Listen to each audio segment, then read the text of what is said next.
जब श्री सुखदेव भगवान ने राजा परीक्षित को कथा सुनाई, क्योंकि राजा परीक्षित को 7 दिन का समय मिला है, क्योंकि 7वें दिन राजा परीक्षित को काला तक्षक नाग डसने वाला है और उसकी मृत्यु निश्चित रूप से होगी।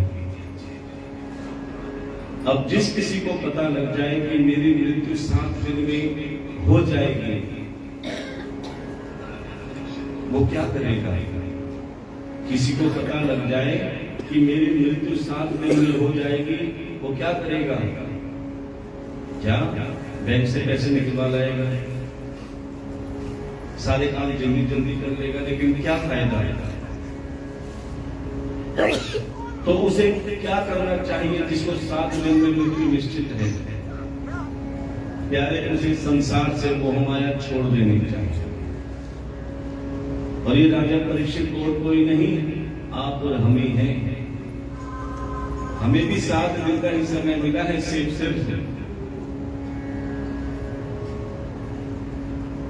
सोम, मंगल, बुध, वीर, शुक्र, शनि और इतवार। इन्हीं 7 दिन का समय मिला है। इन्हीं 7 दिनों में ये जीव संसार में आता है और इन्हीं 7 दिन में ये जीव संसार छोड़कर चला जाता है। केवल 7 दिन है, 8वां दिन किसी को नहीं मिला। इसीलिए भागवत कथा भी केवल 8-7 दिन की ही होती है, क्योंकि जो जीवन भर नहीं कर पाए, प्यारे 7 दिन में कर लेते। 7 दिन जो भगवत प्राप्ति कर लेता है, सेवा भी ज्ञान गंगा में गोते लगा देता है, उसे भागवत कथा का संपूर्ण फल प्राप्त होता है। और जिसे भागवत कथा का फल प्राप्त हो जाए, प्यारे, उसे जीवन जीने का फल प्राप्त हो जाता है। उससे पता चलता है कि जीवन को कैसे जिया जाता है। रामायण हमें क्या सिखाती है कि रामायण हमें क्या करना चाहिए, ये सिखाती है। हमें माता पिता की आज्ञा का पालन करना चाहिए, हमें मर्यादा में रहकर कार्य करना चाहिए, हमें शांति प्रिय कर्म से कार्य करना चाहिए। ये हमें रामायण सिखाती है। तो महाभारत क्या सिखाती है? प्यारे, महाभारत हमें जीवन में क्या नहीं करना चाहिए, ये महाभारत सिखाती है। कि हमें पराई संपत्ति पर आंख नहीं गाड़नी चाहिए, हमें पाप में लिप्त नहीं रहना चाहिए। ये हमें महाभारत सिखाती है। तो भागवत कथा क्या सिखाती है? कि प्यारे, जन्म और मृत्यु दोनों परमात्मा के हाथ में है। तो हमारे हाथ में क्या है? जन्म और मृत्यु का जो बीच का समय है, वो हमारे हाथ में है। अब उस समय को हम रो के बिताएं या हंस के बिताएं, वो हमारे हाथ में है। तो प्यारे, कोशिश करो आप मुस्कुराते रहो, क्योंकि रुलाने में दुनिया कभी नहीं छोड़ती। इसीलिए हमेशा उठकर जीना सीखो, क्योंकि नीचे गिराने में भी ये संसार पीछे नहीं है। थोड़ा सा कोई ऊपर चढ़ता है तो टांग खींचने में देर नहीं लगेगा। इसीलिए अपने प्रभु पर विश्वास करो, संतों की वाणी पर विश्वास करो, तो प्यारे, तुम्हारा उद्धार निश्चित रूप से होगा। जिसने संत की वाणी पर विश्वास किया, प्यारे, उसे परमात्मा स्वयं मिलने आए हैं, जैसे शबरी को मिलने आए। सब भगवान की पूजा करते थे, तप करते थे। सबको लगता था कि तब से हम भगवान से मिलेंगे, लेकिन एक शबरी ही ऐसी थी जो उल्टा सोचती थी कि मैं प्रभु से नहीं मिलूंगी, बल्कि प्रभु मुझसे मिलने आएंगे। उसका उपाय सोचती थी, साधन सोचती थी। सब उसे पागल कहते थे। अरे शबरी, ये बोला कर कि तू प्रभु से मिलने जा, हम इतने मंत्र जपते हैं, इतने तब करते हैं। हम प्रभु से मांगते हैं कि हम प्रभु से मिलने जाए, तू मांगती है कि प्रभु तुझसे मिलने आए। शबरी कहती है मैं तो यही मांगूंगी और यही चाहती हूं कि प्रभु मुझसे मिलने आए। ऐसे ही शबरी एक आश्रम में पहुंची। आश्रम में एक सिद्ध महात्मा थे। उस महात्मा से शबरी कहने लगी, हे महात्मा, मुझे कोई ऐसा उपाय बताओ, मुझे कोई ऐसा साधन बताओ जिससे प्रभु मुझसे मिलने आए। महात्मा मुस्कुराए, बोले शबरी तेरा भाव तो बहुत अच्छा है कि भगवान तुझसे मिलने जरूर आएंगे, लेकिन उसके लिए उतनी भक्ति तो चाहिए, उतनी सेवा तो करनी पड़ेगी। बोले मैं सब कुछ करूंगी, बस मुझे उपाय बता दो, साधन बता दो। तब महात्मा ने कहा, भगवान को पाने का सबसे सरल साधन है सेवा। चाहे वो तन से की गई हो या मन से की गई हो या सामर्थ्य अनुसार धन से की गई हो। ये तन मन धन की जो सेवा होती है प्यारे, भगवान को पाने की सेवा होती है। राजा बलि ने भी अपना तन मन धन तीनों अर्पण किए। धन प्रभु ने दे दिया और प्रभु का विराट रूप देखकर मन भी प्रभु का हो गया, और राजा बलि ने अपना तन अर्थात शीश प्रभु के चरणों में समर्पित कर दिया कि हे प्रभु, ये तन भी स्वीकार करो। देखो, जब हम भगवान के आगे अपना शीश झुकाते हैं, इसका मतलब हम अपना तन मन धन समर्पित कर देते हैं कि प्रभु सब कुछ मेरा है। अब जब महात्मा ने शबरी से कहा कि शबरी, वैसे तो नवदा भक्ति कही जाती है, 9 प्रकार की भक्ति है, लेकिन इन सब में सेवा महत्वपूर्ण है कि अगर तुम्हारे हाथ से सेवा नहीं हुई तो बाकी 8 भक्तियां किसी काम की नहीं।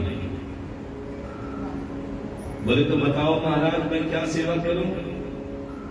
बोले तुम तन से सेवा करो।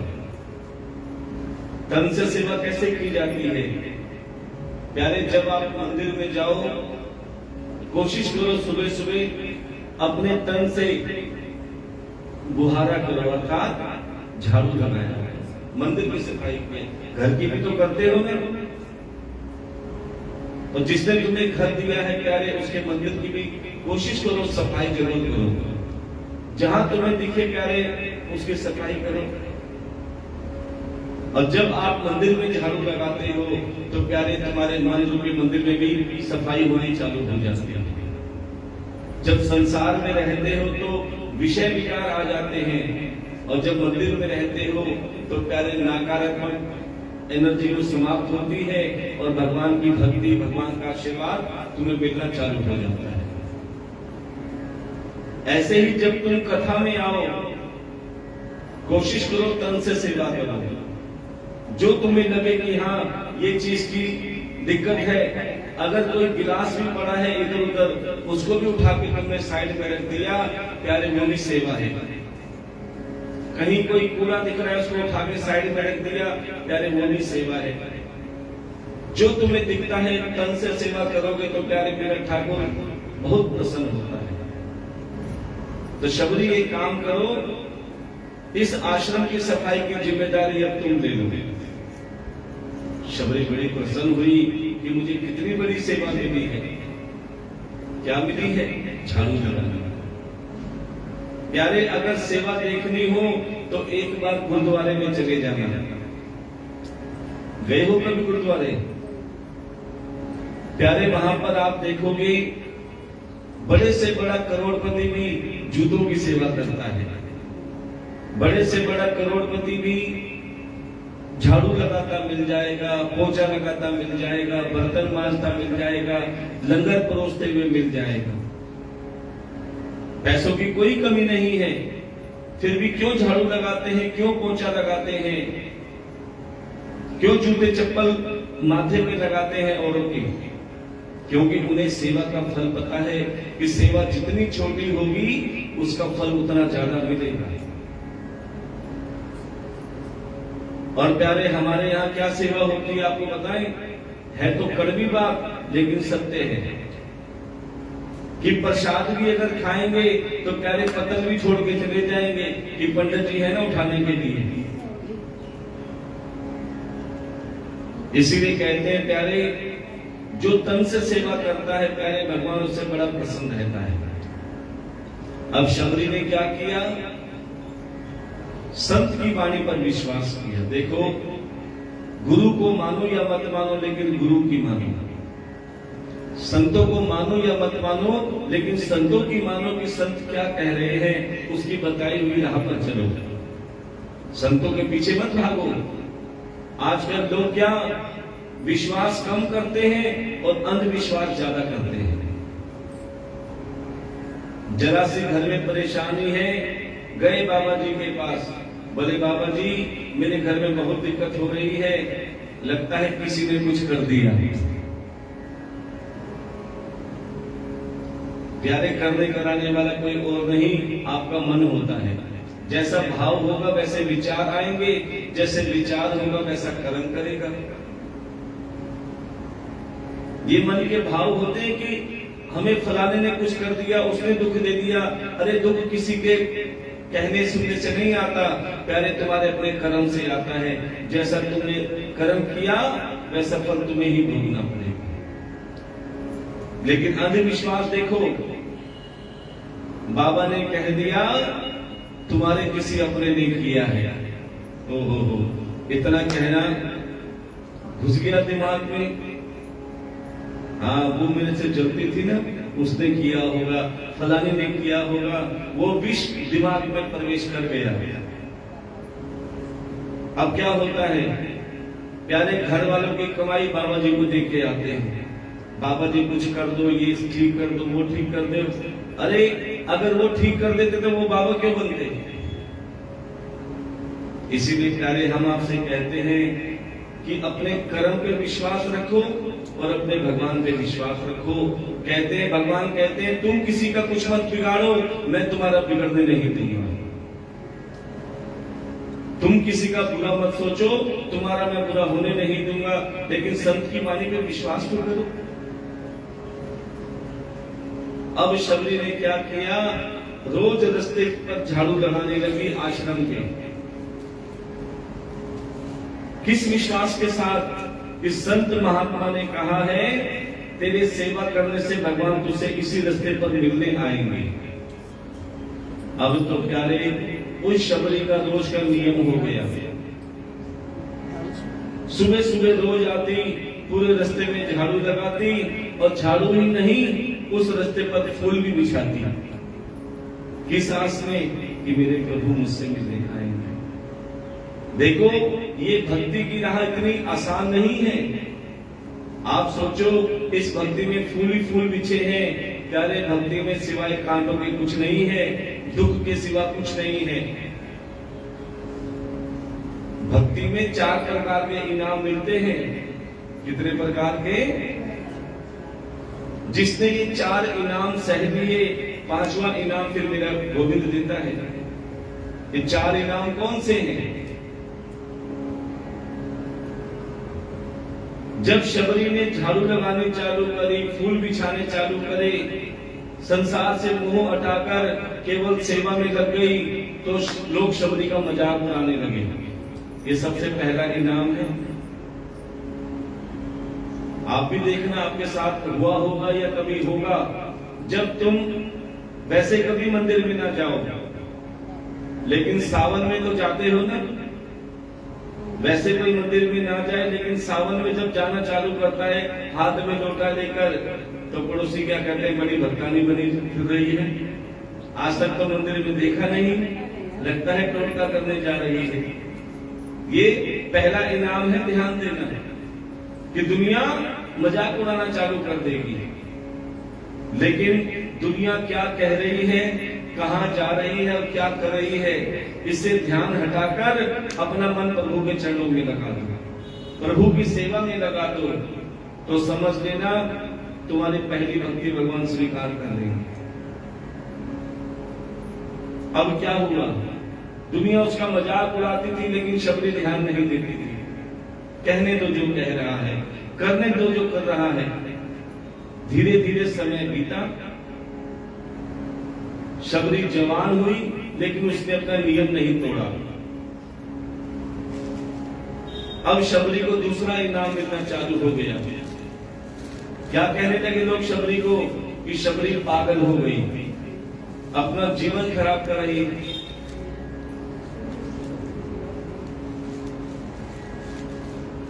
शबरी अपना जीवन खराब कर रही है।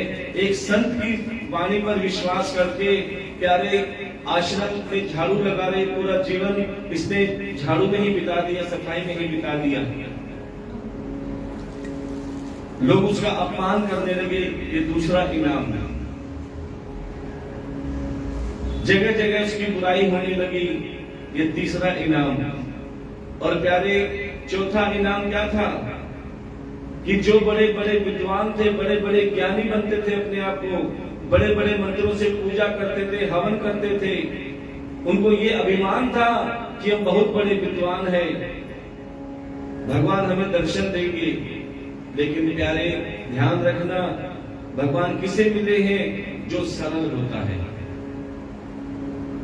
विद्वानों को भगवान नहीं मिले, प्यारे सरल आदमी को भगवान मिले हैं। अब वही विद्वान शबरी का मजाक उड़ाने के लिए जाते थे, शबरी तुम पागल हो गई, दीवानी हो गई, देखो हम इतनी बड़ी बड़ी पूजाएं करते हैं, जाप करते हैं, तप करते हैं, अनुष्ठान करते हैं, भगवान हमसे मिलने तो आए नहीं।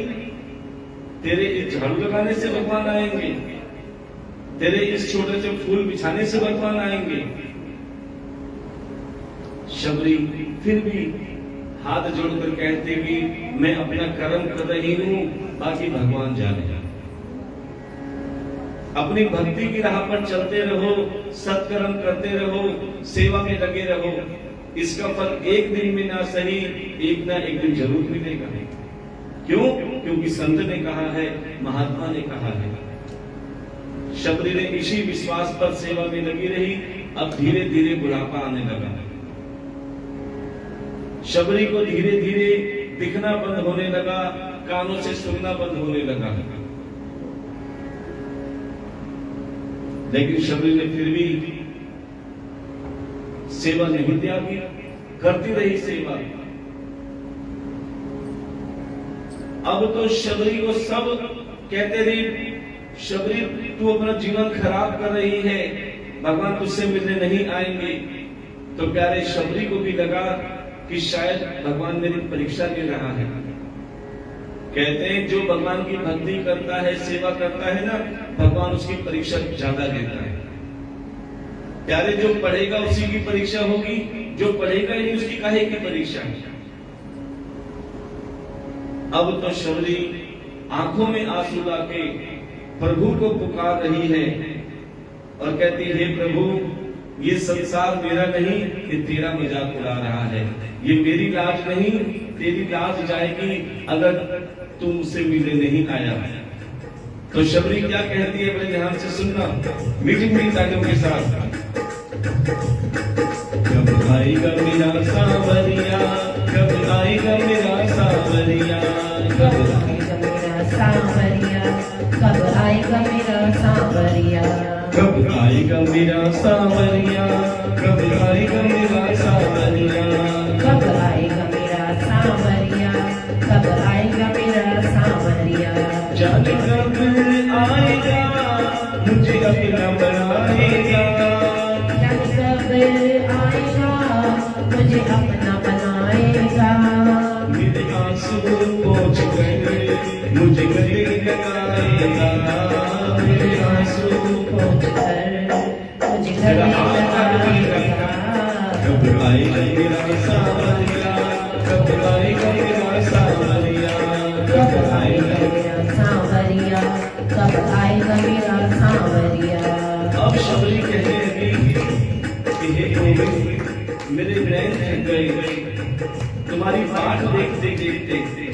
क्या कहती शबरी, थक गई नैन मेरे रसता निहार के, थक गई नैन मेरे रसता निहार के, थक गई नैन मेरे रसता निहार के, थक गए नैन मेरे रसता निहार के, प्यासी प्यासी अखियों में सपने बहार के, थक गए नैन मेरे रसता निहार के, प्यासी प्यासी अखियों में रसता निहार के, जीवन बन जाएगा जब गाना आएगा, जीवन बन जाएगा जब कान्हा आएगा, मेरे आंसू पोंछ कर मुझे गले लगाएगा, मेरे आंसू पोंछ कर मुझे गले लगाएगा, कब आएगा मेरा सावरिया, कब आएगा मेरा सावरिया, कब आएगा मेरा सावरिया, कब आएगा मेरा सावरिया, जाने कब आएगा मुझे अपना बनाएगा, जाने कब आएगा मुझे अपना बनाएगा, मेरे आंसू पोंछ कर मुझे गले लगाएगा, मेरे आंसू पोंछ कर मुझे गले लगाएगा, कब आएगा मेरा सावरिया, कब आएगा मेरा सावरिया, कब आएगा मेरा सावरिया, कब आएगा मेरा सावरिया। अब शबरी कहते हैं कि हे गोविंद, मुझे संसार से कोई उम्मीद नहीं कि कोई मेरा साथ दे या न दे, लेकिन मुझे ये उम्मीद जरूर है कि कोई आए ना आए, मेरा गोविंद मेरे लिए जरूर आएगा, मेरा प्रभु मेरे लिए जरूर आएगा।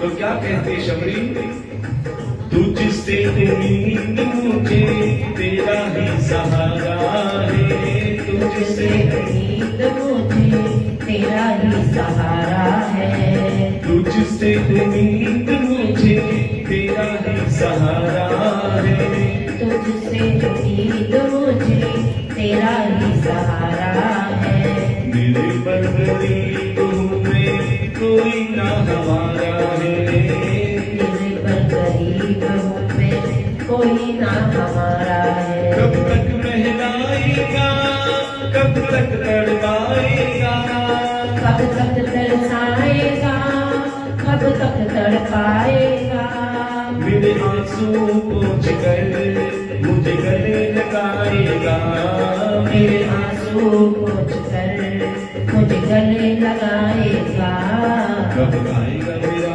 सावरिया, कब आएगा मेरा सावरिया, कब आएगा मेरा सावरिया, कब आएगा मेरा सावरिया, जाने कब आएगा मुझे अपना बनाएगा, कब आएगा मुझे अपना बनाएगा, मेरे आंसू पोंछ कर मुझे गले लगाएगा, मेरे आंसू पोंछ कर मुझे गले लगाएगा, कब आएगा मेरा सावरिया, कब आएगा मेरा सावरिया, कब आएगा मेरा सावरिया, कब आएगा मेरा सावरिया।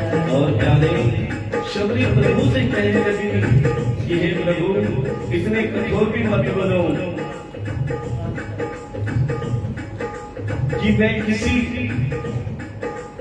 काम की ना रहूं। अब तुम शबरी कहने लगी, शाम में हार रही हूँ मुझको जिताने आजा, शाम में हार गई हूँ मुझको जिताने आजा, शाम में हार गई हूँ मुझको जिताने आजा, शाम में हार गई हूँ मुझको जिताने आजा, मैं बड़ी जोर से गिरी हूँ उठाने आजा, मैं बड़ी जोर से गिरी हूँ उठाने आजा, गाना रे गाना आजा अब तो आजा, गाना रे गाना आजा अब तो आजा, गाना रे गाना आजा अब तो आजा,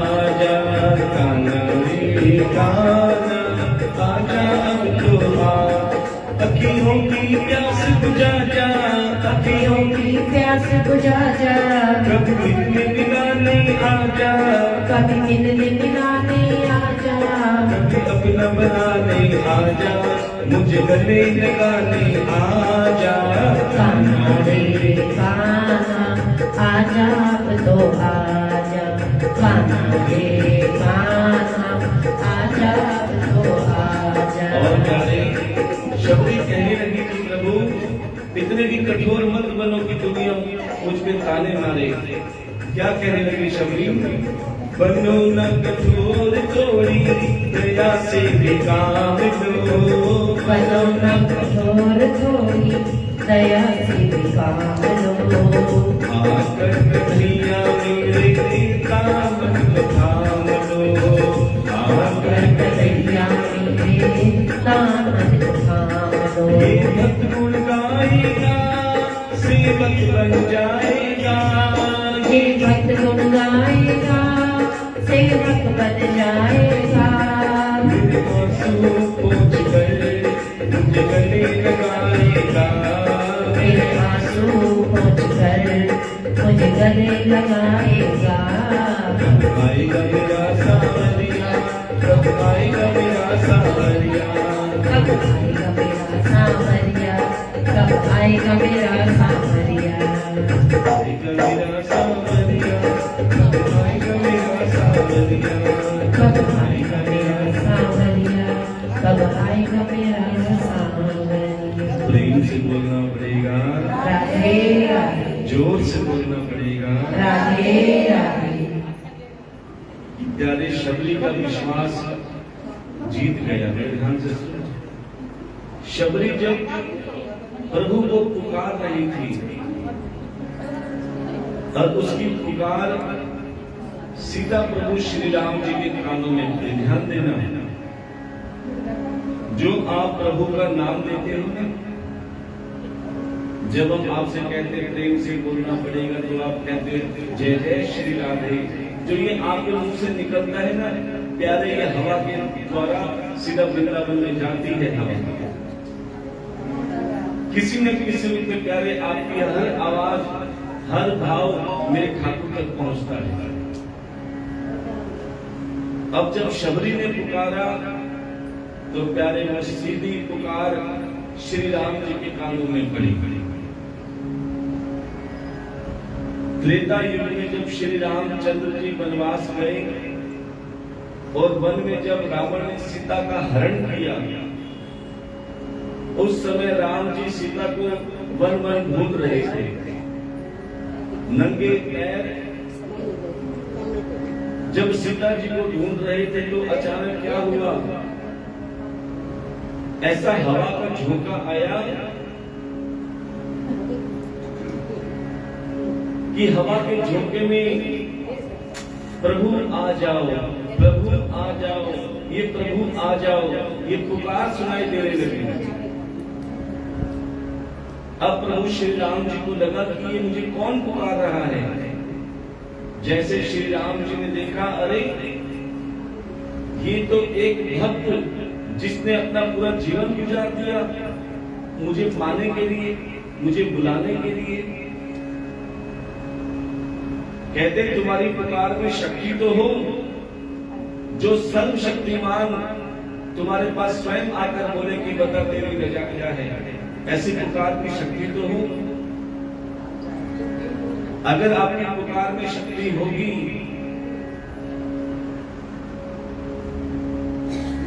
तो प्यारे भगवान को भी अपना नियम बदलना पड़ेगा, क्योंकि भगवान सदा भक्तों के वश में रहे हैं। ध्यान देना, आपने सुना है ना, भगत के वश में है भगवान, भगत के वश में, बोलो ना, भगत के वश में है भगवान, भगत के वश में है भगवान। भक्त बिना ये कुछ भी नहीं है, भक्त बिना ये कुछ भी नहीं है। भक्त है इसकी जान, भगत के वश में है भगवान, भगत के वश में है भगवान। प्यारे भक्तों में पुकार होती है तो भगवान अपना नियम बदलते हैं।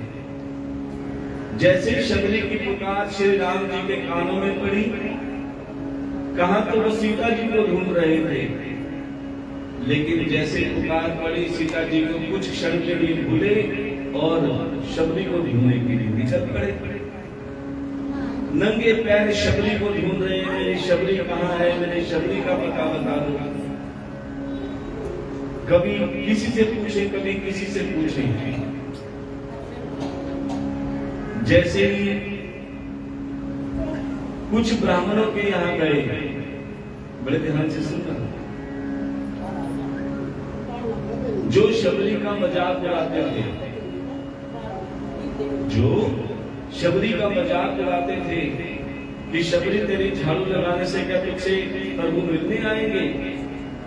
प्यारे भगवान सबसे पहले उन्हीं अभिमानी ब्राह्मण के यहाँ गए, दरवाजा खटखटाया, उन ब्राह्मणों ने दरवाजा खोला। ओहो प्रभु, आपने हमें दर्शन दिया, हमारा हवन सफल हुआ, हमारे मंदिर सफल हुए, आप हमसे मिलने आए हो।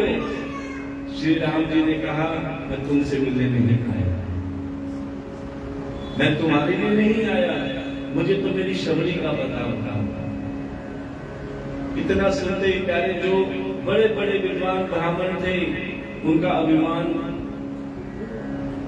दूर हो गया कि भगवान मंदिरों से नहीं आते, भगवान अनुष्ठान से भी नहीं आते, भगवान आते हैं भाव से। कोई भाव से बुलाने वाला तो वो क्या है, भाव के भूखे प्रभु है, भाव के भूखे प्रभु है, भाव के भूखे प्रभु है, भाव के भूखे प्रभु। ये वेद बताते हैं, ये वेद बताते हैं, जब भक्त पुकारे प्रेम से प्रभु दौड़े आते हैं, जब भक्त पुकारे प्रेम से प्रभु दौड़े आते हैं। ये प्यारे तुम्हारे में भाव तो हो बुलाने का। आजकल तो क्या भाव है, आओ तो वेलकम, जाओ तो भीड़ कम। अब तो प्यारे जैसे ही उन ब्राह्मणों ने शबरी का पता बताया, अब प्रभु शबरी के पास पहुंचे। उस समय में भी शबरी रास्ता कुहार रही थी और फूल बिछा रही थी, और प्यारे उस रास्ते पर शबरी किसी को आने नहीं देती कि इस रास्ते पर तो मेरे प्रभु मुझसे मिलने आएंगे। अब शबरी को दिखना बंद हो गया, सुनना बंद हो गया। जब शबरी फूल बिछा रही थी तो प्यारे फूलों में एक आहट सुनाई दी। कहते हैं जो अपने होते हैं ना, चाहे बेटी हो, बेटा हो, पत्नी हो, घर में रसोई में बैठे होंगे या डाइनिंग रूम में बैठे होंगे, कमरे में जब पापा आते हैं, कोई भाई आता है, तो उनके पैरों की आहट से पता चल जाता है कि हाँ बेटा तेरे पापा आ गए, तेरा भाई आ गया, मम्मी आ गई। ये क्या, ये मन के भाव होते हैं जो आहट को भी पहचान देते हैं। अब शबरी ने देखा कि आज तक मुझे ऐसा महसूस नहीं हुआ, लेकिन आज मुझे लगा कि कोई इस रास्ते पर आ रहा है। प्यारे जैसे वो आहट धीरे धीरे पास में आई, शबरी को दिखाई नहीं दे रहा, लेकिन महसूस सब हो रहा है कि कोई इस रास्ते पर आ रहा है। जैसे ही श्री राम जी ने शबरी के सिर पे हाथ रखा कि अरे शबरी, जिसका तू इंतजार करती थी, जिसको तू बार बार पुकारती थी, आज वह प्रभु तुझसे मिलने आए हैं। इतना सुनते ही प्यारे भगवान का स्पर्श पाकर जो शबरी वृद्धा अवस्था में आ गई थी, बूढ़ी बन गई थी, आंखों से दिखना बंद हो गया, कानों से सुनना बंद हो गया, प्यारे उसी शबरी की चंदन जैसी काया हो गई। और प्यारे शबरी इतनी तंदुरुस्त हो गई कि अब मन की आंखों से प्रभु श्री राम जी को देख रही है। उसका मन प्रफुल्लित हो उठा, मन खिल गया कि आज मेरे प्रभु मुझसे मिलने आए हैं, आज मेरी तपस्या का फल मुझे मिल गया। अच्छा ये बताओ, किसी न किसी रूप में जब भगवान तुमसे मिलने आएंगे तो तुम्हारा मन भी प्रसन्न होगा ना। लेकिन ये मत सोचना कि भगवान मुरली हाथ में लेके आएंगे, पीताम्बर में आएंगे। प्यारे भगवान किसी भी रूप में आ सकते हैं, संत महात्मा के रूप में, भिक्षु के रूप में। तभी तो कहते हैं ना जाने किस रूप में आकर नारायण मिल जाएगा, ना जाने किस रूप में आकर नारायण मिल जाएगा। निर्मल मन के मंदिर में तो, निर्मल मन के मंदिर में तो श्याम का दर्शन पाएगा, ना जाने किस रूप में आकर नारायण मिल जाएगा।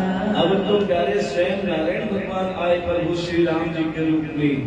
अब तो शबरी गदगद हो गई, खुशी के मारे पागल हो गई, पागली हो गई, दीवानी हो गई। और ये आपके गांव के भी भाग जाग उठे हैं, जो भागवत कथा के रूप में आपके पाने में साक्षात ठाकुर जी आए हैं। तो प्यारे आप सभी ने ठाकुर जी का स्वागत कैसे करते हैं, जरा हाथ उठा के बोलेंगे सभी भाव से। मेरी झोपड़ी के भाग आज खुल जाएंगे, शाम आएंगे। मेरी झोपड़ी के भाग आज खुल जाएंगे, शाम आएंगे। मेरी झोपड़ी के भाग आज खुल जाएंगे, शाम आएंगे।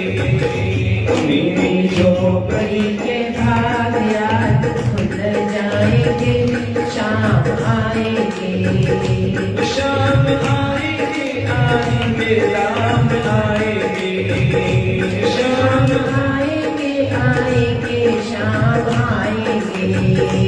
मेरी झोपड़ी के भाग आज खुल जाएंगे, शाम आएंगे। मेरी झोपड़ी के भाग आज खुल जाएंगे, शाम आएंगे। देखो राम जी आने वाले हैं, दीपावली आ रही है। और दीपावली में प्रभु के आगमन के लिए क्या करते हो? राम आएंगे तो अंगना सजाऊंगी, राम आएंगे तो अंगना सजाऊंगी। सजा रहे हो ना अंगना? कोई सफेदी करवा रहा है, कोई पेंट करवा रहा है, कोई दरिया लगा रहा है, किसके पीछे? प्रभु के आने के इंतजार में। राम आएंगे तो अंगना सजाऊंगी, राम आएंगे तो अंगना सजाऊंगी।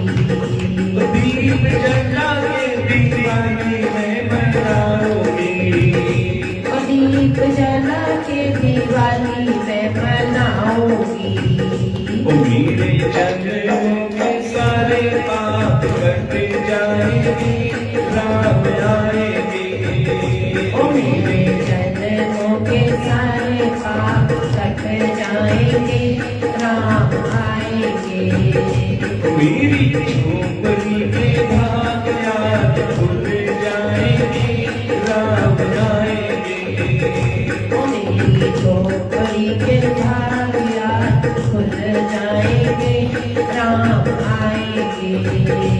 राम आएंगे तो भक्तों को बुलाऊंगी, राम आएंगे तो भक्तों को बुलाऊंगी। शाम आएंगे तो भक्तों को बुलाऊंगी, शाम आएंगे तो भक्तों को बुलाऊंगी। मैं भी नाचूंगी और भक्तों को नचाऊंगी, मैं भी नाचूंगी और भक्तों को नचाऊंगी। मेरे जन्मों के सारे पाप कट जाएंगे, राम आएंगे। मेरे जन्मों के सारे पाप कट जाएंगे, राम आएंगे। मेरी झोपड़ी के भाग आज कट जाएंगे, राम आएंगे। मेरी झोपड़ी के भाग भाग यार खुल जाएंगे राम आएंगे। तुम्हें तो रुचि रुचि भोग लगाऊंगी, मैं तो रुचि रुचि भोग लगाऊंगी। मैं तो रुचि रुचि भोग लगाऊंगी, मैं तो रुचि रुचि भोग लगाऊंगी। मैं तो माखन और मिश्री खिलाऊंगी, मैं तो मक्खन और मिश्री खिलाऊंगी। मेरे जन्मों के सारे पाप कट जाएंगे राम आएंगे। मेरे जन्मों के सारे पाप कट जाएंगे राम आएंगे। ओ मेरी झोपड़ी के भाग रात खुल जाएंगे राम आएंगे। ओ मेरी झोपड़ी के भाग यार खुल जाएंगे राम आएंगे। झोपड़ी के भाग रात खुल जाएंगे राम आएंगे। प्रेम से बोलना पड़ेगा, राधे राधे, जोर से बोलना पड़ेगा। राधे राधे। अब तो प्यारे प्रभु श्री राम जी को देखकर शबरी ऐसी पागल हुई, ऐसी दीवानी हुई जैसे विद्वानी हुई थी कि मैं प्रभु को कहाँ बिठाऊं, क्या खिलाऊं। अब शबरी ने कुछ और देखा, न देखा, क्या देखा, एक पेड़ से कुछ बेर ले आई। बड़े ध्यान से सुनना, एक पेड़ से कुछ बेर ले आई भगवान को भोग लगाने के लिए। और तो कुछ था नहीं शबरी के पास, क्योंकि भगवान को मेवे की जरूरत नहीं है, भगवान को पकवान की भी जरूरत नहीं है। वो तो केवल तुम्हारा भाव देखते हैं। अब शबरी ने क्या किया, बेर तो आई लेकिन डायरेक्ट भगवान को नहीं खिला रही, सबसे पहले खुद ट्राई कर रही है।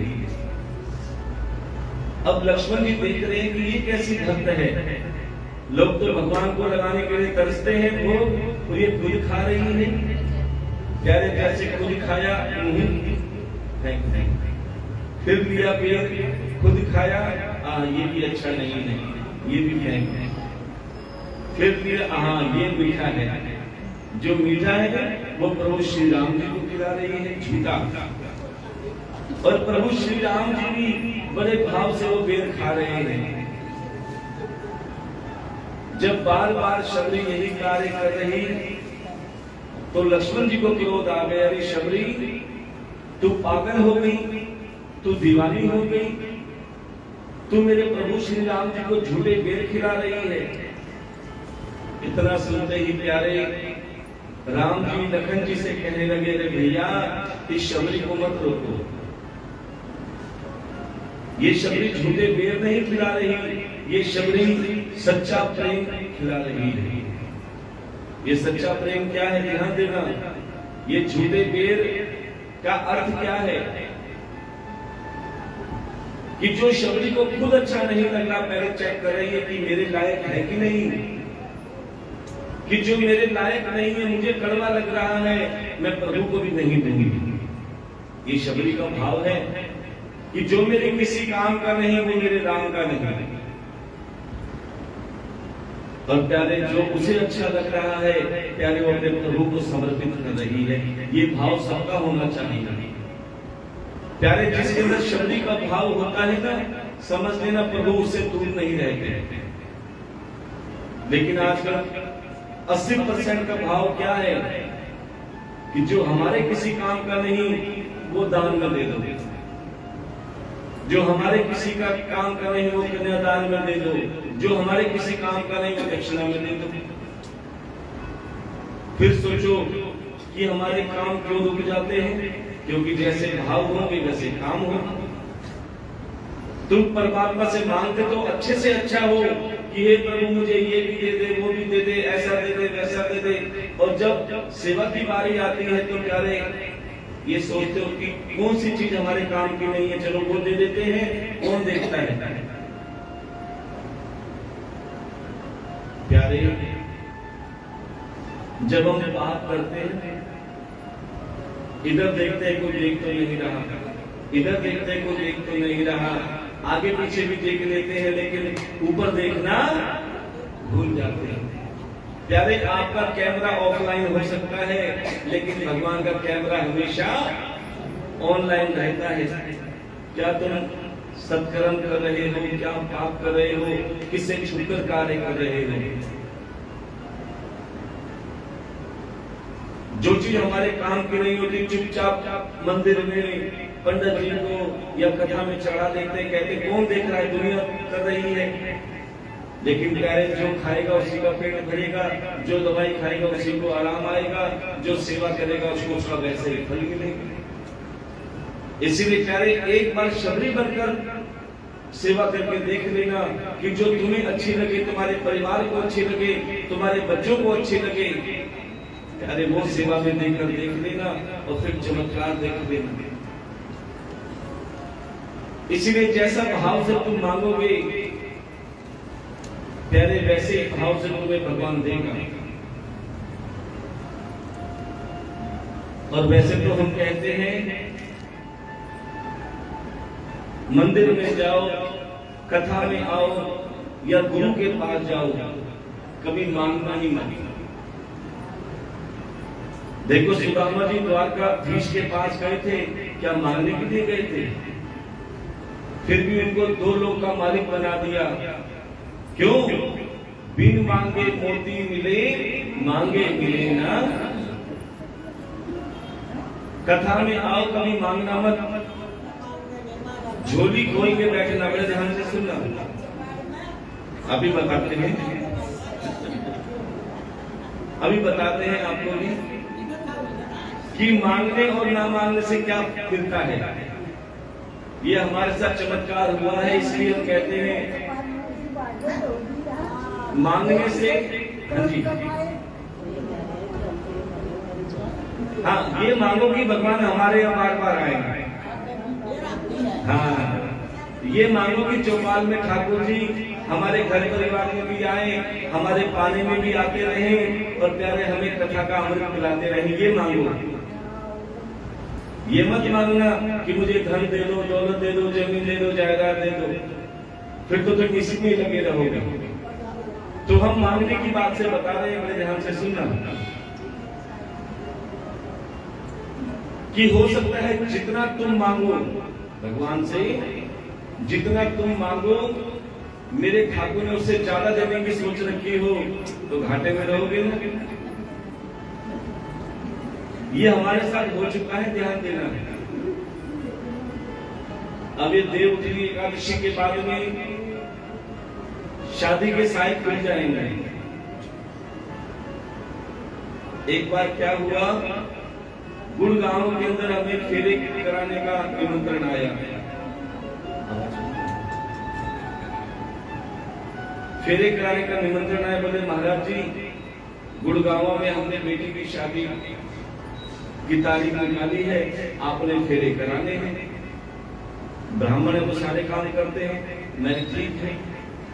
जैसे हम गुड़गांव में फेरे कराने गए, क्या देखा, पूरा का पूरा राजमहल जैसा व्यवस्था कर रखी थी। इतना आलीशान बैंक्वेट हॉल कर रखा था। 10,000 रुपए की तो प्लेट थी खाने की। अब हमने सोचा इतनी मोटी पार्टी है, फेरों की दक्षिणा भी अच्छी मिलेगी, प्रेम से बोलना पड़ेगा। देखो पार्टी देखे अंदाजा लगता है ना।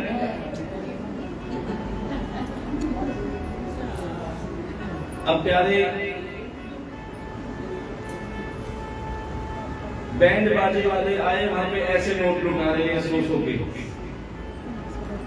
डीजे में नोट लुटा रहे थे। जब फोटो खींच रही थी तो ऐसे लुटा रहे थे। अब प्यारे सब भोजन करने के बाद में फेरों की बारी आई, प्रेम से हमने फेरे भी करे बहुत अच्छे से। अब फेरे करने के बाद में लड़की के पिताजी ने कहा, महाराज दक्षिणा में क्या सेवा देनी है आप बताओ। अब हमने सोचा इतनी मोटी पार्टी है, इससे कम मांगेंगे तो हमारी बेइज्जती होगी। मैंने, महाराज जी आप एक काम करो, ज्यादा नहीं 31,000 रुपए दे दो। कितने? 31,000। कभी हमें मिले नहीं 31,000 रुपए, लेकिन मोटी पार्टी थी, हमने मांग ली। अब प्यारे लड़की के पिताजी ने क्या किया, जेब में से 51,000 रुपए देने की सोच रखी थी उसने। अब उसमें से 20,000 रुपए निकाल लिए।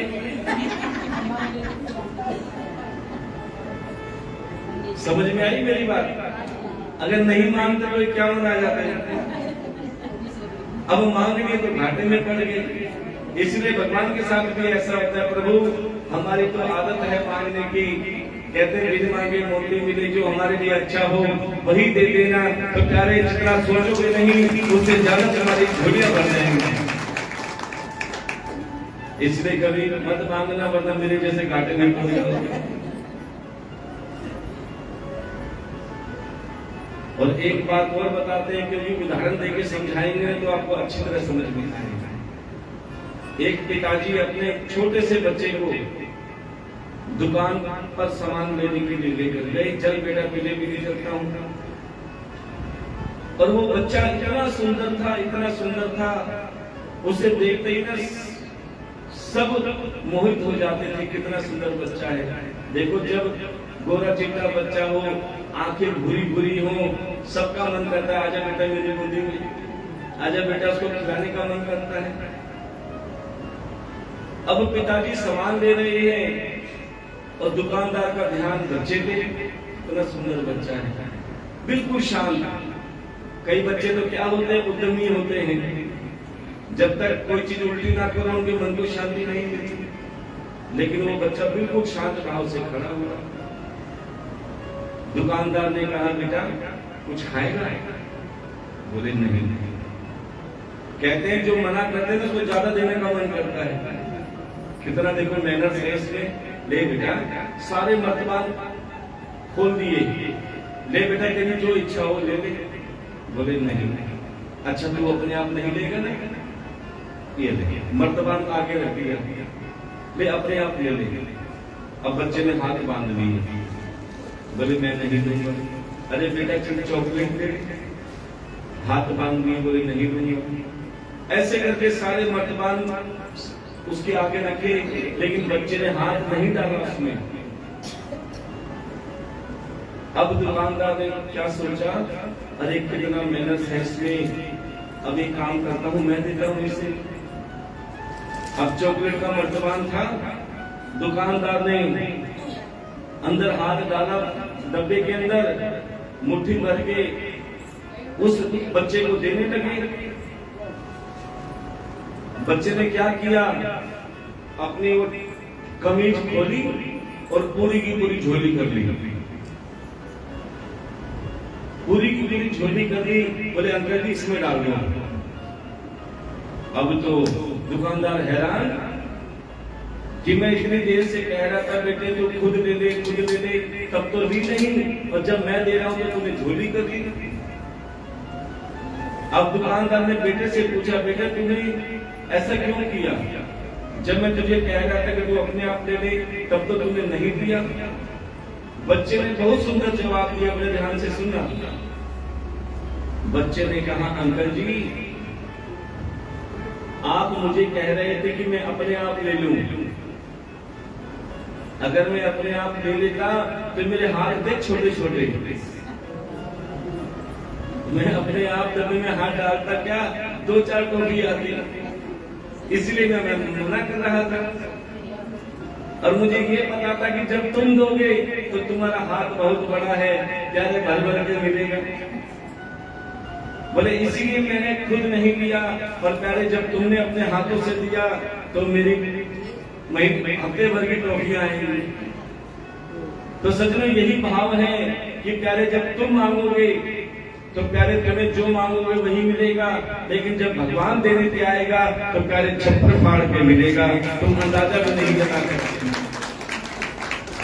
और जो भी मिले प्यारे उसे झोली भर के देना और यही कहना, मुझे तूने मालिक बहुत कुछ दिया है, मुझे तूने मालिक बहुत कुछ दिया है, तेरा शुक्रिया है, तेरा शुक्रिया है, तेरा शुक्रिया है, तेरा शुक्रिया कि जो भी तुम्हें भगवान दे प्यारे हंस के स्वीकार करो और मन में संतोष रखो। जिसके मन में संतोष होता है प्यारे वो सबसे बड़ा धनी होता है। लेकिन आजकल लोग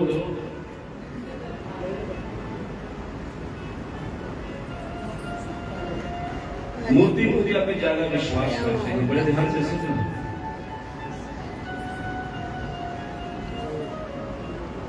कि एक गोपी जिसने अपने घर में सत्यनारायण भगवान की कथा रखवाई,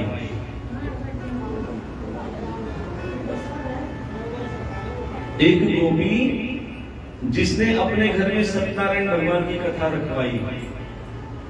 अच्छा ये बताओ, सत्यनारायण भगवान की कथा कौन कौन करवाते हैं अपने घरों में? कभी तो करवाई होगी, बहुत अच्छी होगी, तो आपको पता होगा। अब एक गोपी ने अपने घर में सत्यनारायण भगवान की कथा रखवाई और सभी को निमंत्रण दिया कि बहन मेरे घर में सत्यनारायण भगवान की कथा है, आप जरूर आना कल सुबह की। लेकिन एक बात और होती है, जब कथा करवाते हैं और जब पूजा पाठ का सामान रखवाते हैं ना, तो बच्चों को थोड़ा दूर रखा जाता है जो शरारती होते हैं। बेटा तू थोड़ा साइड में हो जा, बेकार में तू छेड़ेगा, खराब करेगा, बच्चों को दूर करा जाता है। अब उस गोपी ने क्या किया, सबको तो निमंत्रण दिया, लेकिन कन्हैया से कहा कि कन्हैया तू मेरे घर मत आई नहीं, क्योंकि कन्हैया शरारती है, शरारत करते हैं। कन्हैया से कहा कि कन्हैया तू मेरे घर मत आई। बोले क्यों चाची, मैं क्यों ना आऊं तेरे घर? बोले मैंने अपने घर सत्यनारायण भगवान की कथा रखवाई है। अब तो कन्हैया मन में सोचने लगे, अरे चाची औरों के घर आऊं ना आऊं, तेरे घर में मैं जरूर आऊंगा। अब भगवान को कोई रोक सकता है आने के लिए? अब प्यारे सुबह हुई, उस गोपी ने अपने घर में पूजा पाठ की सारी तैयारी कर ली, फल भी लगा लिए, चना मट भी रख लिया, पंजीरी का प्रसाद भी रख लिया। जब सारी तैयारी हो गई, सत्यनारायण भगवान की सुंदर सी मूर्ति भी रख ली। अब लगा कि थोड़ी देर बची हुई है आने में, दरवाजा बंद करके वो अपने चली गई, अभी समय है। अब इतने में कन्हैया को मौका लग गया। कन्हैया ने सोचा देखो तो सही ये चाची के सत्यनारायण भगवान कौन से हैं। एक खिड़की खुली थी, कन्हैया खिड़की से अंदर चले गए। अंदर गए तो क्या देखा, एक चूहा पंजीरी खा रहा था।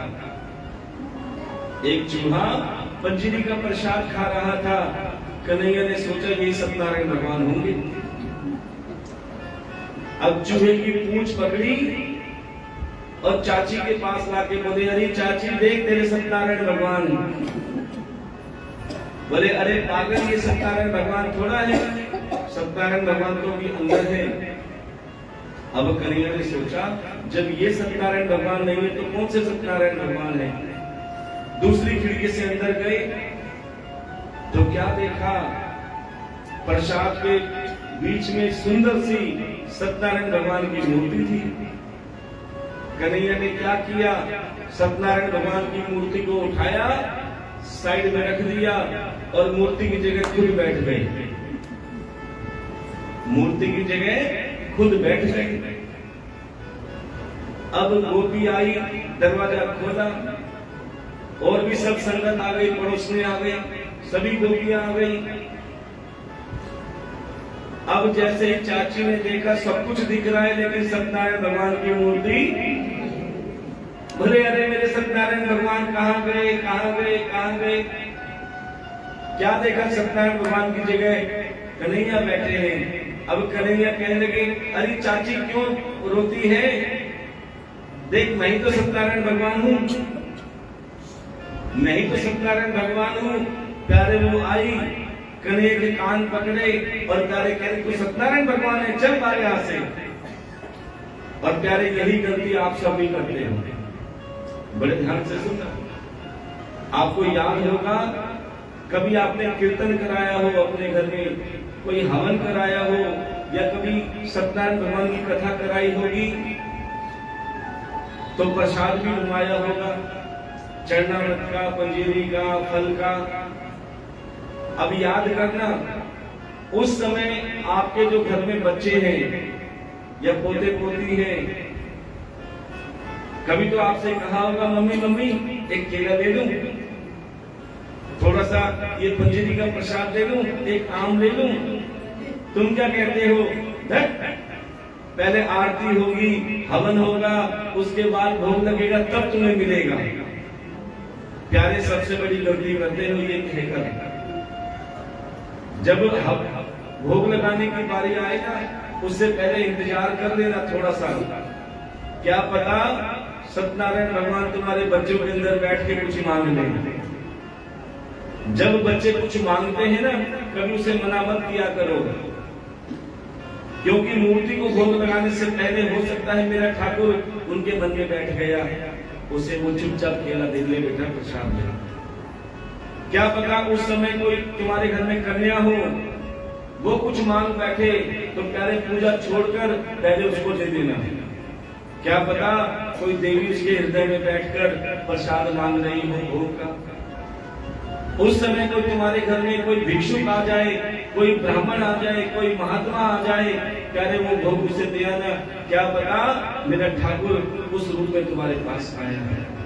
क्या पता तुम्हारे घर में कोई गौ माता हो, वो खड़ी होके देख रही तो समझ देना उसके मुख में प्रसाद डाल देना, तो कह रहे वो उसके मुख में नहीं मेरे ठाकुर के मुख में भोग लगेगा।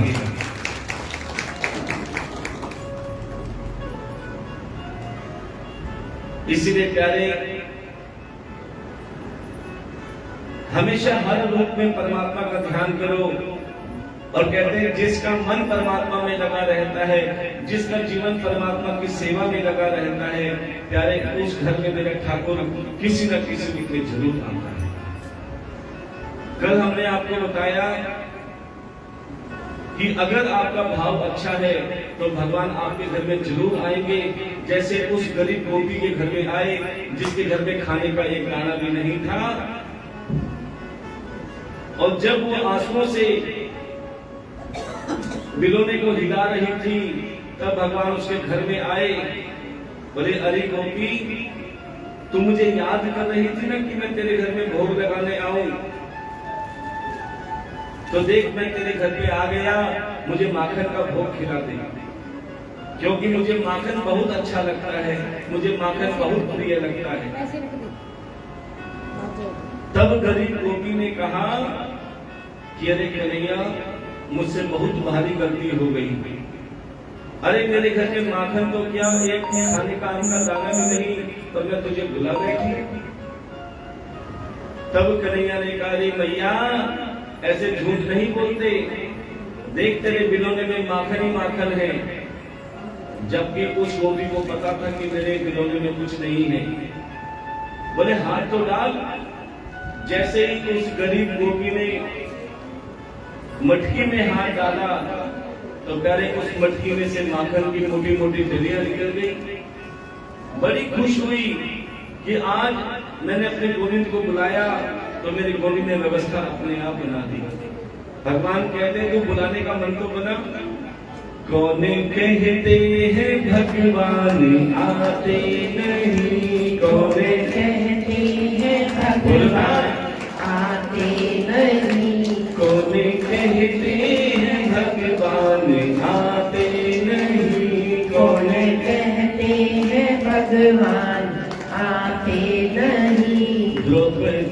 की तरह तुम बुलाते नहीं, द्रौपदी की तरह तुम बुलाते नहीं। कौन कहते हैं भगवान खाते नहीं, कौन कहते हैं भगवान खाते नहीं। मेरे शबरी के जैसे खिलाते नहीं, मेरे शबरी के जैसे खिलाते नहीं। अरे द्रौपदी जैसे भाव तो हो, मेरा ठाकुर तुम्हारे लिए भी आएगा। शबरी जैसे भाव तो रखो, भगवान तुम्हारे घर भी आएगा। जब उस गरीब गोपी के घर कन्हैया गए, भोग लगाया, और प्यारे उस गरीब गोपी के घर के बारे न्यारे हो गए जब भगवान भोग लगाने आए। अब अभिमानी गोपियों को पता लगा, जिनके अंदर अहंकार था कि हम बहुत पैसे वाली हैं, उन्होंने भी भगवान को बुलाया तो सही, लेकिन अभिमान से।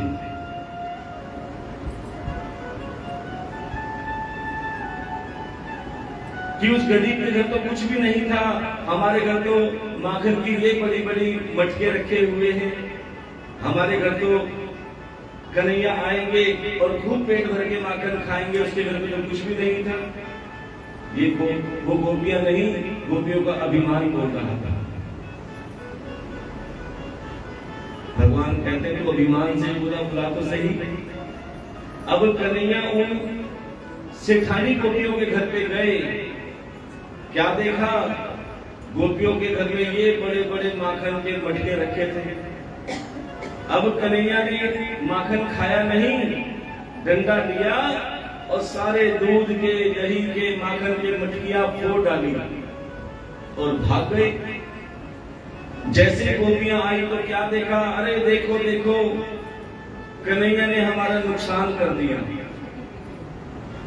ना माखन खाया ना खिलाया, सारा का सारा बखेर के चले गए। अब तो गोपियों को क्रोध आ गया। अब गोपियों ने, सभी सेठानी गोपियों ने मीटिंग करी, अब कन्हैया को रंगे हाथ कैसे पकड़े। अब गोपियों ने क्या मीटिंग करी, अपने अपने मटकी के छीके के नीचे, अपने अपने मटकी के छीके के नीचे बड़ी बड़ी घंटियां बांधी। क्या बांधी? घंटियां।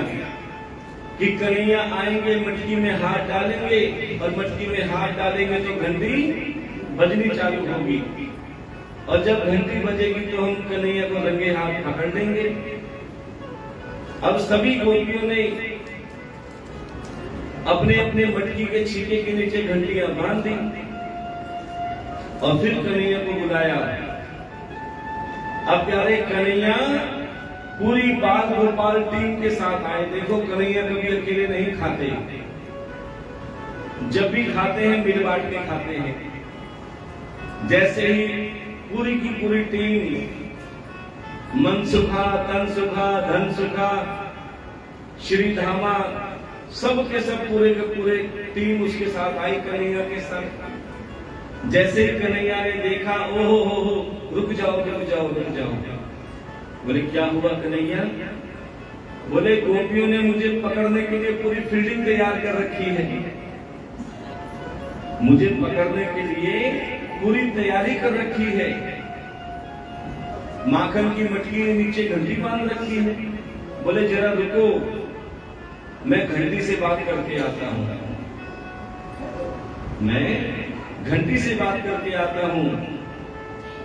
अब कन्हैया घंटी के पास गई,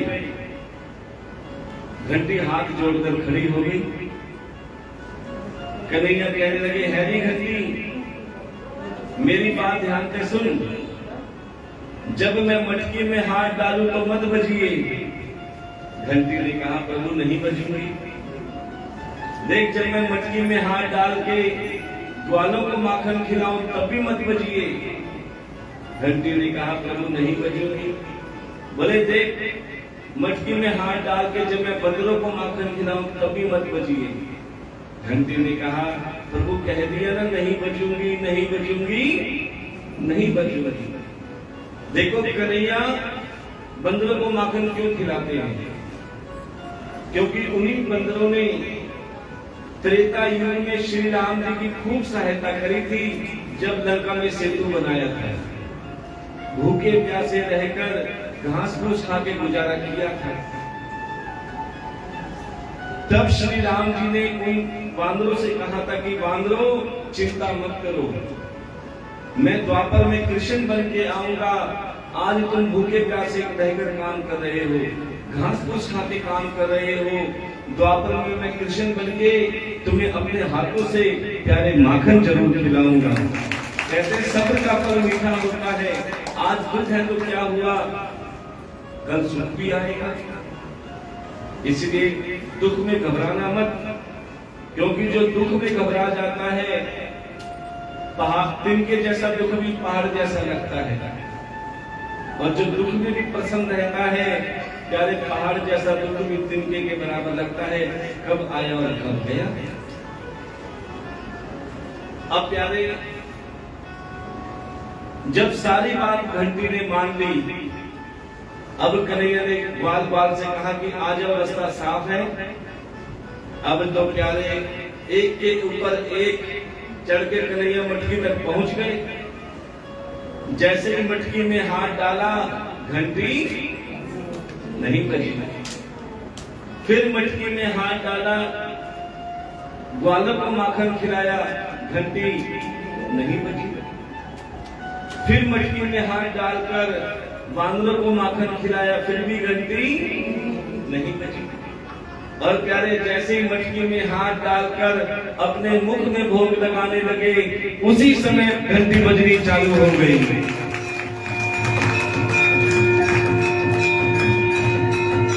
बोलिए वृंदावन बिहारी लाल की। और प्यारे जैसे घंटी बजी, उसी समय गोपी आई और फट देखी कन्हैया को पकड़ लिया। रे कन्हैया, किसी दिन का तो इंतजार था, कब मैं हम तुम्हें रंगे हाथ पकड़े। अब तो प्यारे कन्हैया ऐसा मुंह बना रहे थे जैसे चोर पकड़ा जाता है। अरे चाची छोड़ दे, मैंने कछु ना कियो, कछु ना कियो, कछु ना कियो। और घूर घूर के घंटी की साइड देख रहे हैं कन्हैया। अब कन्हैया गोपी से कहते हैं, चाची मुझे 1 मिनट छोड़ दे। बोले क्या करेगा? बोले घंटी से बात करूंगा। किसी ने फंसाया ना मुझे। जैसे गोपी ने कन्हैया को छोड़ा, कन्हैया घंटी के पास गए। अब घंटी फिर हाथ जोड़कर खड़ी हो गई। कन्हैया कहने लगे, हैरी घंटी, मैं तेरे कही थी ना कि मत बजिए, तो तू क्यों बजी? अब घंटी हाथ जोड़कर कहने लगी, प्रभु एक बात बताओ, जब तुमने मटकी में हाथ डाला तो क्या मैं बजी? बोले ना बजी। बोले जब तुमने मटकी में हाथ डालकर ग्वालों को माखन खिलाया तो क्या मैं बजी? बोले ना बजी। बोले जब तुमने मटकी में हाथ डालकर वानरों को माखन खिलाया तो भी क्या मैं बजी? बोले नहीं बजी। बोले तो कन्हैया क्षमा करना, जब तुमने अपने मुख में डाला मुझे बजना पड़ा। क्यों? क्योंकि शास्त्रों में लिखा है जब भी भगवान को भोग लगता है बिना घंटी के नहीं लगता, इसीलिए मुझे बजना पड़ा। क्योंकि मैं नहीं बजती तो आपके बनाए हुए शास्त्र झूठे हो जाते हैं। अब गोपी कहती है, अरे घंटी बजे ना बजे कन्हैया, मैं तुझे बजा के छोड़ूंगी। कन्हैया के हाथ पकड़े जोर से और खींचते हुए लेके जा रही है यशोदा मैया के पास। देखो पहले गोपियों के इतने इतने घूंघट हुआ करते थे, मस्ती में मस्त हो रही है गोपी, क्योंकि कन्हैया का हाथ में हाथ है। खींचते हुए लेके जा रही है यशोदा मैया के पास। ये नहीं देख रहे कि कन्हैया के हाथ घोड़े में छिल रही है, भग रहे हैं। अब जैसे ही गोपी यशोदा मैया के पास पहुंची तो चमत्कार देखा। क्या? कि कन्हैया पहले से ही यशोदा मैया के साथ खड़े हैं। अरे जब कन्हैया यशोदा मैया के साथ खड़े हैं तो जिसे मैं खींचती भी लेके आ रही हूं, ये कौन है? जैसे ही गोपी ने अपना घूंघट उठाया तो क्या देखा? उसका खुद का मर्द था। बोले नास्तिक तू कैसे आ गया? बड़ी अरे भगवान क्या बताऊं, तू लेके तो कन्हैया को ही लेके जा रही थी, लेकिन जैसे मैं काम से आ रहा था टिफिन लेकर, कन्हैया ने कहा अरे देख तेरे होते हुए पराये मर्द को ले जा रही है। यार ऐसा हाथ झटका कि खुद भाग गया और मुझे फंसा गया। प्यारे उसकी शिकायतें शरारतें इतनी हैं कि कई गोपियां तो कन्हैया से परेशान हो गई। क्यों परेशान हुई? क्योंकि गोपियां पनघट पे जाती थी पानी भरने, और उस समय कन्हैया उनका रास्ता रोक लेते थे। अरे कहां जा रही हो? अरे कन्हैया नहीं, पनघट पे पानी भरने जा रही। बोले ऐसे नहीं जा सकती।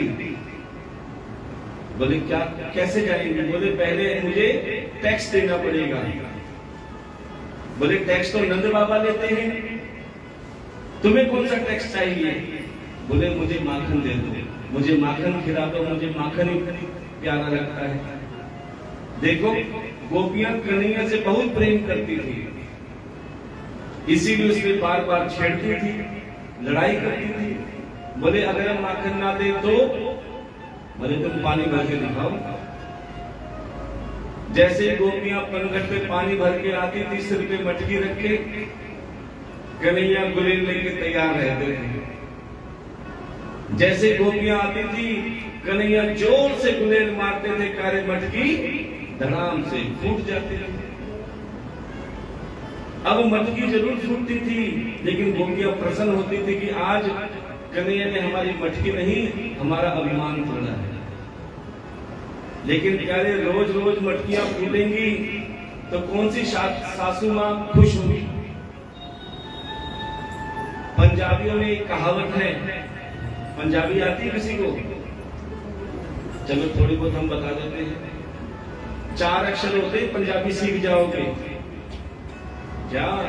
असी तुसी तुहाडे साडे। जिसको 4 अक्षर आ गए उसे पंजाबी आ गई। अब हम आपको बताते हैं, पंजाबियों में एक कहावत है, या तो दे साथ चंगी, चंगी का मतलब होता है बहुत अच्छी, या तो दे साथ चंगी या दीवार पे हो टंगी। या तो अच्छी देना या टांग देना, ये पंजाबी में कहावत है। अब प्यारे सासू मां बहू से कहती है, ये बच्चे को चुप, सासू मां बहू से कहती है, बहू तुम रोज रोज मटकी फोड़ के आती हो, कौन फोड़ता है मटकी? गोपियां कहती है, अरे नैया, अरे सासू नैया, कौन फोड़ेगा? वो कलवा फोड़ता है, वो कन्हैया फोड़ता है मटकी। अब तो सासू जी गोपियों से कहती है, बहू रानी से कहती है, अरे बहू एक काम करना, पनघट पे जाना, जब भी कन्हैया सामने से आता दिखे, पतली गली से निकल जाना, उसके सामने भी बताना। अब तो प्यारे गोपियां पनघट पे जाती जरूर, लेकिन कन्हैया दिखते ही नहीं। क्यों? क्योंकि पहले मिलने के भाव से जाती थी तो कन्हैया दिखते भी थे। आज सासू जी की बात मान ली तो कन्हैया दिखना बंद हो गई। जब काफी दिन हो गए दिखते हुए,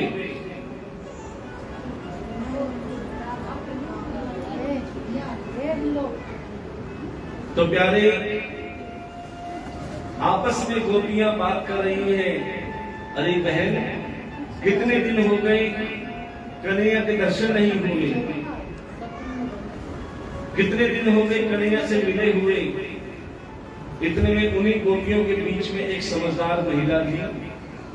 वो कहने लगी, अरे बहू कन्हैया से मिलना है? बोले हाँ।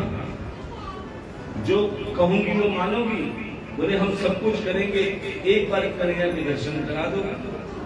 बोले एक काम करो, अपने अपने घर जाओ। बोले घर जाके क्या करें? बोले तुम्हारे घर में दूध की, दही की, माखन की मटकियां तो होंगी? बोले हाँ। तुम्हारे घर में मोटे मोटे डंडे भी होंगे? बोले क्या करें डंडे का? बोले डंडा लेकर अपने घर की सारी दूध की, दही की, माखन की मटकियों को फोड़ दो। बोले फिर? बोले तुम्हारी सासू पूछे ना कि ये मटकी किसने फोड़ी, कन्हैया का नाम ले देना और फिर चमत्कार देख लेना।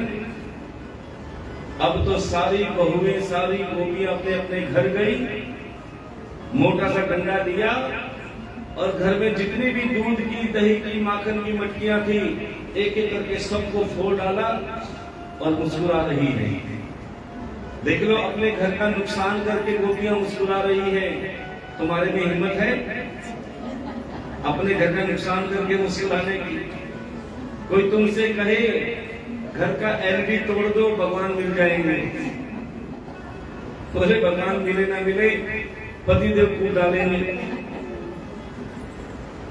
इसीलिए प्यारे भगवान नहीं मिलते। क्यों? क्योंकि हम कर्म करने से पहले प्रॉफिट और लॉस सोच लेते हैं। इस काम में फायदा है, इस काम में हानि है। क्योंकि गोपियां लाभ हानि नहीं सोचती थी, वो तो कहती थी बस कन्हैया के दर्शन हो जाएंगे। प्यारे, जब गोपियों ने अपने घर की सारी मटकियां तोड़ दी, सासू जी आई आवाज सुनकर, अरे बहू ये कैसी आवाज? बहू कहती है सासू जी अभी अभी कन्हैया आया था, उसने घर की सारी मटकियां तोड़ दी। प्यारे, इतना सुनते ही सासू जी ने कहा, अरे बहू एक काम करो, उस कन्हैया ने हमारे घर की सारी मटकियां तोड़ दी, अभी के अभी तुम कन्हैया के घर जाओ, यशोदा मैया से कन्हैया की शिकायत करो। अब गोपी अंदर ही अंदर मुस्कुरा रही है। बड़े ध्यान से सुनना, गोपियां अंदर ही अंदर मुस्कुरा रही है। देखो, ये वही सासू है जो कल तक कन्हैया से मिलने को मना कर रही थी, आज वही सासू हमें कन्हैया के पास भेज रही है। अब सारी की सारी गोपियां इकट्ठी होकर यशोदा मैया के पास जा रही है कन्हैया से मिलने के लिए। क्या बहाना क्या है? शिकायत का। सारी की सारी गोपियां जब यशोदा मैया के पास गई, यशोदा मैया ने देखा, ओहो गोपियों का झुंड आ रहा है, इसका मतलब मेरे लला की शिकायत करने के लिए। अब गोपियां यशोदा मैया से कहती है, मैया कहाँ है तेरा कन्हैया? अब यशोदा मैया कहती है, क्या किया मेरे छोरा ने? मेरा छोरा तो जलेबी की तरह सीधा है। अब गोपियां कहती हैं, क्या नहीं किया? जरा पूछ तो सही अपने छोरा से, हमारा जीना हराम करके रखा है। जैसे ही गोपियां शिकायत करती हैं, यशोदा मैया कन्हैया से पूछती है, कन्हैया क्यों गोपियों को परेशान करते हो? कन्हैया कहने लगे कि मैया मैं इन्हें परेशान नहीं करता, बल्कि ये मुझे परेशान करती हैं। अब गोपियां कहती हैं, अरे हम तुझे कैसे परेशान करती हैं? बोले बता दो। बोले बता दे दिल से डरता कौन है? अब कन्हैया क्या कहते, बड़े ध्यान से सुनना, मैया जब तो मुझे निला दिला के सुंदर वस्त्र पहनाती है, सुंदर श्रृंगार करती है, और हाँ काला टीका भी लगाती है, मेरे नजर न लग जाए। और जब मैं कुंज की गलियों में जाता हूं ना, वो पीछे वो देखो वो वाली गोपी है ना, सफेद चुन्नी वाली, वो पीछे से आवाज मारती और कहती है, अरे ओ छोरा देख मैया मैं कितना सीधा साधा छोरा हूँ, तेरे उसके पीछे देखता भी नहीं हूँ, कितना सीधा साधा छोरा हूँ जलेबी की तरह। बोले फिर मैं चुपचाप आगे जाता हूँ ना, वो पीछे जो पीले सूट में मोटी वाली गोपी है ना, जो कुर्सी पे बैठे बैठे देख रही है, वो आवाज मारती और कहती है, अरे ओ कन्हैया देख भैया मैं उसके तरफ भी पीछे मुड़ के नहीं देखता। फिर मैं आगे आगे जब जाता हूँ तो पीछे कुर्सी पे वो चश्मे वाली गोपी है ना, कुर्सी पे बैठे बैठे देख रही है। वो आवाज मारती और कहती है, अरे वो देवर जी। बोले भैया जब देवर ही बना दिया तो फिर काहे की शर्म। मैं पीछे मुड़ के देखता हूं और पीछे मुड़ के देखता हूं तो क्या करती है, एक हाथ में माखन मिश्री लेती है और दूसरे हाथ में इशारे से बुलाती है। और मैया मैं माखन मिश्री के चक्कर में उसके पीछे पीछे चला जाता हूँ। और बताऊं क्या करती है? बोले बता दे तेरे से डरता कौन है? बोले भैया ये मुझे अपने घर में ले जाती है, दरवाजा बंद करती है और चटकनी लगा देती है। बोले फिर? बोले मेरे सारे वस्त्र उतार के लहंगा चोली पहनाती है और सारा दिन नचाती है और माखन मिश्री भी नहीं देती।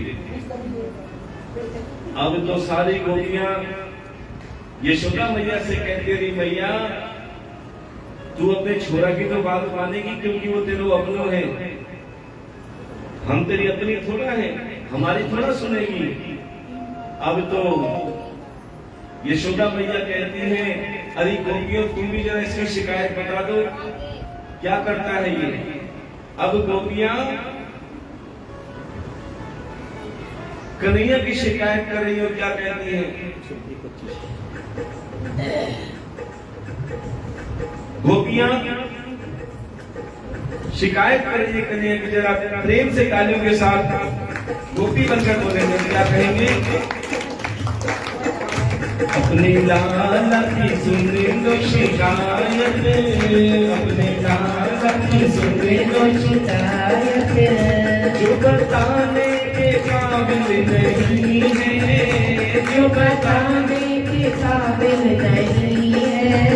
अपने लाला की सुन लो शिकायत, अपने लाला की सुन लो शिकायत, जो बताने के काबिल नहीं है, जो बताने के काबिल नहीं है। और कहती भैया हमारी पहली शिकायत सुनो। मैया पहली शिकायत हमारी, मैया पहली शिकायत हमारी, मैया पहली शिकायत हमारी, मैया पहली शिकायत हमारी। पते घट पे भी देखे बनवारी, पते घट पे भी देखे बनवारी। बन तोड़ी जो बन तोड़ी जो बन तोड़ी जो मत की हमारी, बन तोड़ी जो मत की हमारी। जल भराने के काबिल नहीं है, जल भराने के काबिल नहीं है। और प्यारे जब शिकायत कर रही थी, एक गोपी की नजर कन्हैया पर पड़ी। कन्हैया क्या कर रहे थे? यशोदा मैया की साड़ी का पल्लू बना के छूने की कोशिश कर रहे थे। अब गोपियां कहती है, अरे कन्हैया ये शिकायत का तो केवल बहाना है, हमें तो तुम्हारा दर्शन पाना है, हमें ऐसे पर्दे में मत रहो। क्या कहने लगी गोपियां? जरा हाथ उठा के बोलेंगे, वृंदावन के बाके बिहारी, वृंदावन के बाके बिहारी, वृंदावन के बाके बिहारी, वृंदावन के बाके बिहारी। हमसे पर्दा करो ना मुरारी, हमसे पर्दा करो ना मुरारी। वृंदावन के बाके बिहारी, वृंदावन के बाके बिहारी। और क्या कहती गोपियां? हम तुम्हारे पराए नहीं है, हम तुम्हारे पराए नहीं है। कहर के दर पे आए नहीं है, कहर के दर पे आए नहीं है। हम तुम्हारे, हम तुम्हारे, हम तुम्हारे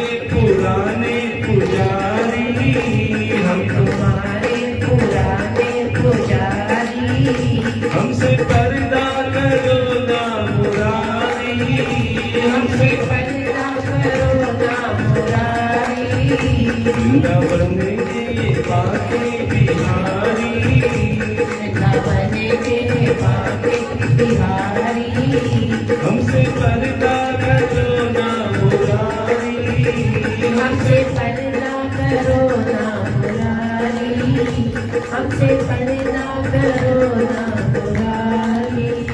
प्रेम से बोलना पड़ेगा, राधे राधे, जोर से बोलना पड़ेगा, राधे राधे। देखो अगर कन्हैया को पाना है तो बिल्कुल सरल मन लेकर आना, सारा दिमाग संसार में लगाना, लेकिन जब ठाकुर के पास आना तो उससे केवल दिल लगाना, उससे केवल मन लगाना, तभी परमात्मा मिलेंगे। अब प्यारे गोपियां नहीं, वो त्रेता युग की पुण्य आत्माएं थी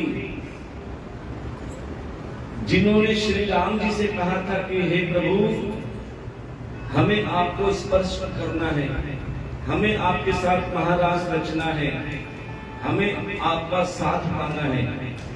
तब श्री राम जी ने कहा, गोपियों तुम चिंता मत करो,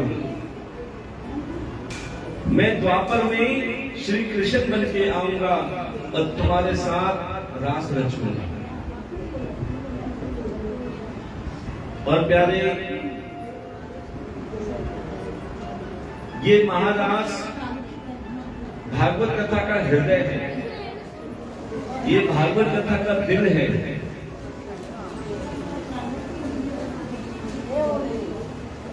कि जिसमें श्रवण का महत्व बताया गया है कि सुनने का क्या फल मिलता है।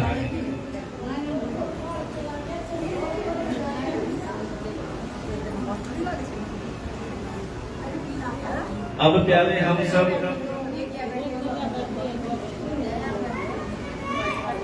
महारास में प्रवेश करने जा रहे हैं और प्यारे महारास, इसके बारे में सब जानते हैं, लेकिन महारास क्या होता है ये शायद कोई जानता है।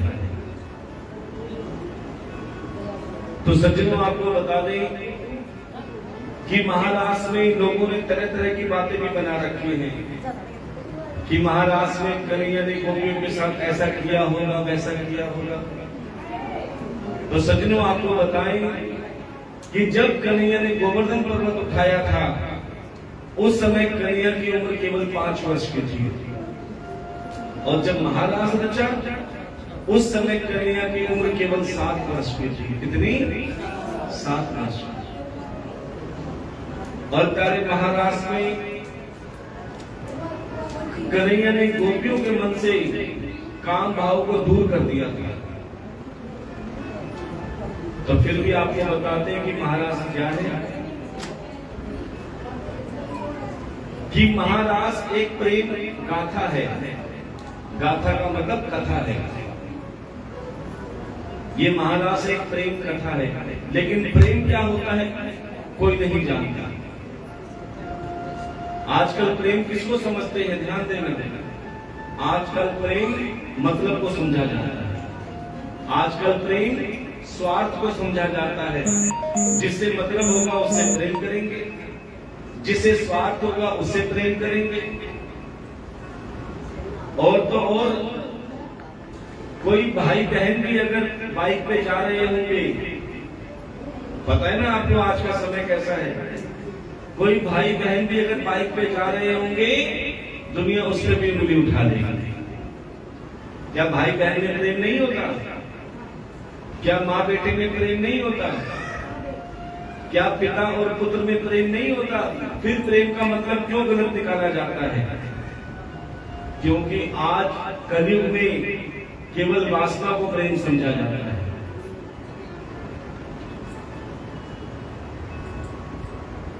ये महारास प्रेम की विरह गाथा है।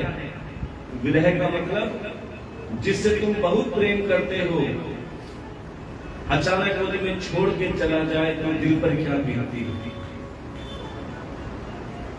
एक माता पिता से पूछो जिसका इकलौता बेटा, जिस बेटे की वो उंगली पकड़ के चलना सिखाते हैं, पालते हैं, पोसते हैं, बड़ा करते हैं, कर्जा करके पढ़ाते लिखाते और शादी कराते हैं, किस उम्मीद में कि वो बेटा बड़ा होके हमारी सेवा करेगा। लेकिन प्यारे वो बेटा परिवार वाला बन जाता है और बूढ़े माता पिता को छोड़ के चला जाता है, तो दिल पर क्या बीतती है ये महाराष्ट्र में बताया गया है कि जिससे उम्मीदें रखते हैं वो छोड़ के चला जाए तो दिल पर क्या बीतती है। बेटी जिसे माता पिता देवी का रूप में मानते हैं, ध्यान देना, हर चीज में कन्या को आगे किया जाता है। मकान में अगर गृह प्रवेश होता है तो कन्या के हाथ से कार्य किया जाता है, सतिया बनाया जाता है, या कोई भी कार्य किया जाता है सबसे पहले कन्या पूजन किया जाता है। क्यों? क्योंकि वो घर आंगन की गुड़िया होती है, छोटी सी बिटिया, उसे लाड प्यार से पाला जाता है, लाड प्यार से उसका ख्याल किया जाता है। और तो और सबसे ज्यादा प्रेम बेटी का किससे होता है? बड़े ध्यान से सुनना। कहते माँ से प्रेम होता है, सबसे ज्यादा बेटी का प्रेम माँ से होता है, लेकिन पिता का प्रेम दिखाई नहीं देता। हमेशा बेटी को डांटते रहते हैं, बेटी बाहर मत खड़ी हो, इससे बात मत कर, उससे बात मत कर, देर से मत आ, जल्दी आ। न जाने कितनी बातें पिताजी बोलते हैं। अब बेटी पिता से एक बात कहती है, बड़े ध्यान से सुनना। बोले पिताजी एक बात पूछूं? बोले क्या? बोले तुम मुझे तो हर चीज में रोकते टोकते हो, इधर मत खड़ी हो, उधर मत खड़ी हो, इधर मत जा, उधर मत जा, इससे बात मत कर, उससे बात मत कर, समय से जा, समय से आ। कभी तुमने भाई को तो नहीं रोका? ये सारी रुकावट मेरे ऊपर ही, सारी बंदिशें मेरे ऊपर ही।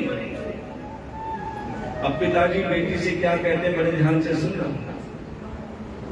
पिताजी कहते हैं बेटी एक बात पूछूं? बोले क्या?